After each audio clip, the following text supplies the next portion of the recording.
Ең баяғы шалдардың дәстүрі осы мына қақпан құрады. Осы аңшылықта мына бүркіт сұрап. Сонда бұны қалай істейді? Таза жүгіртеді.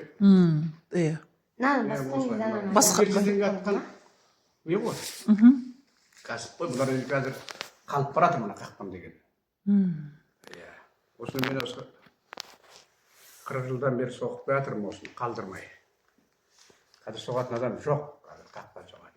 Бүтін шүрлер бар шығар. Мынадай қылып қақпан соғып, циркуляция беріп, серіппесіне сала алмайды ешкім. Енді біздердің бір сұрақтар бар, Мансұр, сұрақтарыңды қой.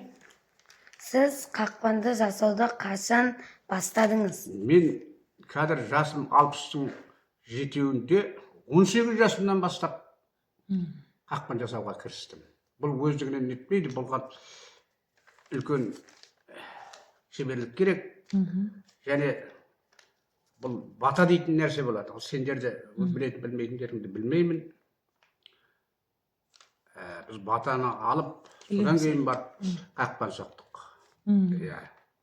Бата алмасаңыз, мына циркуляция беретін серіппе деп аталады. Сол серіппе сынып, ойдағыдай болмайды. Мен сендерге түсіндірейін, мына қақпанды алайық, енді бірекей. Мынаны серіппе деп атайды, серіппе дейді. Циркуляция береді, серіппе шабатын осы ғой. Мынаны бақалақ дейді. Міне, бақалақ. Мынаны қора дейді. Қора. Ал мынаны қандауыз дейді. Қандауыз естідім. Қандауыз деген осы мына аң қыстырылады ғой, ол қан болады. Сосын қанды ауыз дейді. Көрдіңдер ме? Осылай соғылады қақпан. Мына міне айна соғы болады мына жерде. Мұның сосын шынжыры болады, сосын тармағы болады. Қазір оны да көрсетемін, дайын тұрған. Әнеки. Қалай пайда болды? Міне, мына дайын тұрғаны.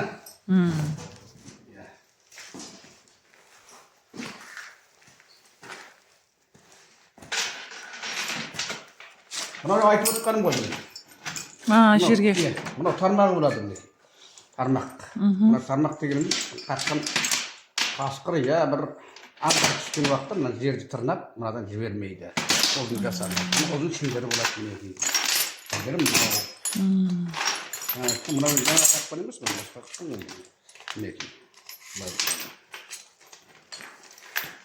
Олай болды. Қараңыз.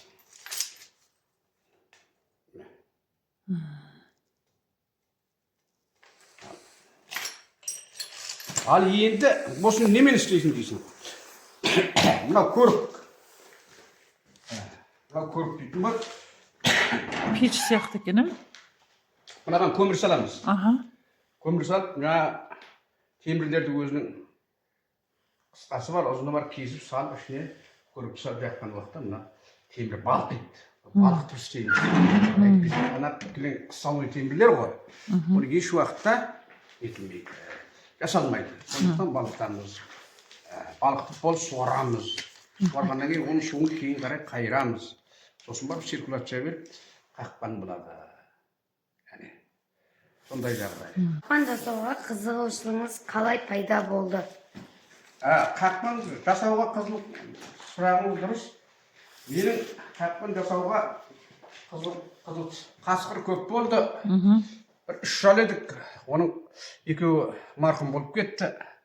Солардан үйреніп, батасын алып, қазір жасап жатқан жағдайымыз бар. Қақпан деген бұл дәстүрді ілгері жалғастыру ар жағындағы мақсатымыз. Енді бізден кейінгі өсіп жатқан жастар бар. Соларға үйрету. Жалпы түкесін айтқанда қазақтың ұлттық жұмыстары ғой мынау. Айтқанда кәсібі. Соны келешек ұрпаққа жеткізу мақсатында да соғып жатырмын. Келген адамдар болса үйренеді. Үйретемін де және. Бір қақпанды жасауға қанша уақыт кетеді? Бір қақпанды жасауға 3 күн уақыт кетеді балам. 3 күнде. Бір күні серіппесін жасаймыз. Бір күні қандауызын жасаймыз. Шынжыры бар, тармағы бар, айналсоғы бар, тиегі бар. Соның бәріне 3 күн уақыт кетеді. Бір қақпанға. жасалады. Қақпанды енді айтуыңыз орынды, бұл ұсталмай материалдан жасалынады. Көбіне ұстал болғанда қазір бізде машинаның баллонның стопырный пульсысы бар.